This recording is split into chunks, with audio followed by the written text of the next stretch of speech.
So your non-dual honeymoon is over. Yes. Yes. Thank you. Now what? And now all those issues that are obscured when we're in the honeymoon phase are beginning to bubble up to the surface.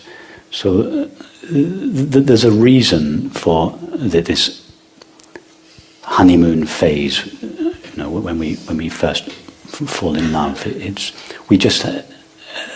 we're given this sample of peace and love and happiness, and and as a result, we commit to the relationship. If we really knew what it was going to be like, if we weren't given that honeymoon sample, we wouldn't commit, and the human race would have died out long ago. So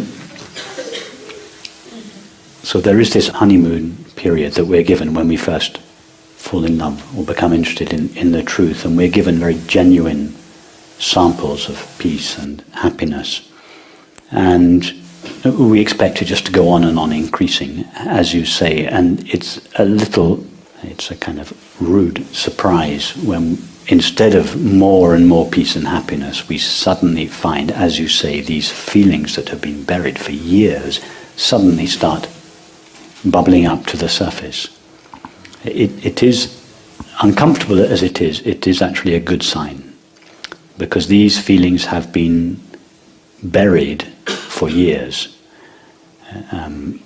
since early childhood, in most cases where they are initially laid down before we are able to process or rationalize our experience. They get laid down in the body, and they continue to dictate our behavior and relationships, in most cases for the rest of our lives. And we develop all kinds of strategies in life not to have to feel the discomfort of this sense of loss, a sense of abandonment, a sense that I am not lovable, I am not good enough, etc. And the anger that comes towards our parents or towards our teachers or towards life in general for not being what we wanted it to be. But these feelings are just simply too painful to bear and face, so we distract ourselves through the acquisition of objects, substances, activities, relationships. Then we discover meditation, and the objects that we direct our attention towards become more subtle, wonderful. We do the drugs thing, and that helps for a while, and then that wears off. So we start meditating, and we have some wonderful experiences. That seems to be the answer for a while. But sooner or later, no objective experience really has the capacity to relieve the discomfort of this feeling spontaneously or through the help of a friend or a book. We realize this other possibility, the possibility of exploring the nature of the self around whom all these feelings revolve. And as we do so, we get initial samples of peace. It's such a relief, as you say. At some stage you said that a degree of freedom came as a result of realizing there is nobody here. It's true. There is a degree of freedom that is realized, that there is nobody here, but it's not the ultimate freedom. So we get a sample of peace and happiness, but as we get more of this sample, there is less and less resistance in us. We're no longer repressing our experience, so it begins to bubble up. Previously we were more or less successfully repressing it. Now it all starts to bubble up, and that, I would suggest, is what you're experiencing. It's this deep well of feeling that was laid down in you early on in your life, and has been topped up throughout life, is now that there is no longer, as a result of your non-dual exploration, now that there is no longer a lid on your experience, now that you no longer feel the need to repress it all because you're more open, you're more exploring your experience, it is coming up to the surface. So don't see it as a failure. That's the first thing. It's not a failure. It is to be expected, even if it wasn't on the brochure to begin with. It was in the fine print. So the fine print that that none of us ever read. We sign just on the sign here. So now the next question, what to do, how to approach it. And what I would recommend is that going in the direction of the meditation we did this morning, because that is a much finer tool than the tool of reason. In a lot of our conversations, we use these very clinical lines of reasoning, which are a very good tool for dealing with many of the mind's objections. But it's not a very good tool for dealing with it's far too blunt an instrument for dealing with these deep-seated feelings which lie below the level of rational exploration. And I would encourage you to explore the body. That's where these feelings are locked up.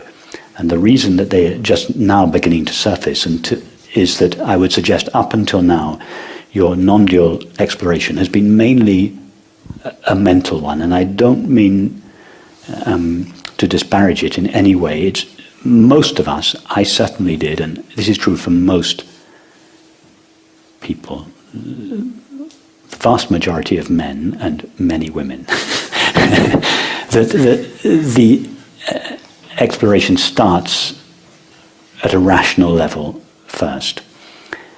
And many people love to come to meetings, to watch YouTube, to read non-dual books, to sit and talk and discuss non-duality round the clock. But when it comes to exploring the body, there is a huge resistance.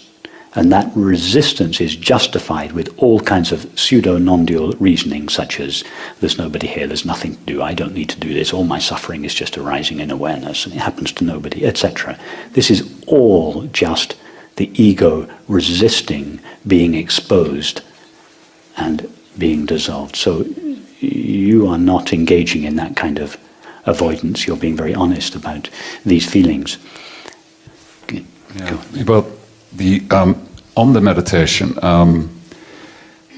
it's interesting because it started and it was really wonderful. It all made sense and I could follow you completely. And about halfway, it turned 180 degrees, and it became unbelievably. I almost walked out. Perfect. I almost walked out. That means that you were doing exactly the right thing. The meditation was working. It was very difficult towards it. I apologized to my neighbor because I was so fiddly and that's itchy. Excellent. That's excellent. It means that the meditation was working perfectly. It was doing exactly what it was supposed to do, which was to expose all these buried feelings that usually lie dormant below the neck, out of the reach of the rational mind. And the first thing this meditation does is to expose. Let me give you a metaphor, a visual metaphor for this, which many of you have heard before.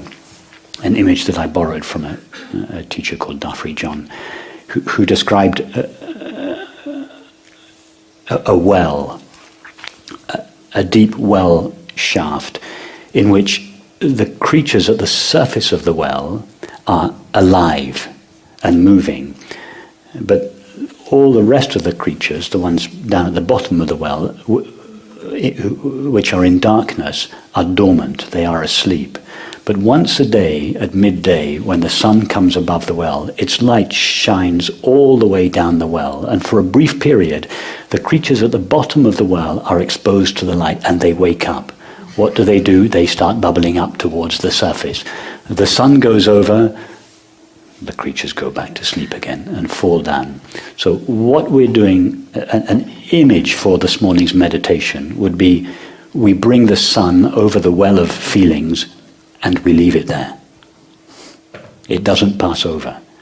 So as you say, to begin with, it was fine, the creatures were still asleep, it was just our peaceful sensations appearing in space. And then, because the sun stayed at midday above the well, the creatures at the bottom of the well began to wake up, and that's when it gets uncomfortable. And that's when you notice, what you said it beautifully, I want to get out of here. You notice the mind, which up until that moment was just peacefully resting in this blissful experience, we start daydreaming, we start fantasizing, we start anything but to stay present with this feeling. And in you, it expressed itself in a very visceral way. I just simply want to leave. I want to get out of here. I can't stand this. It's perfect. When I say it's perfect, I mean it's perfect because you're seeing so clearly and so honestly your resistance.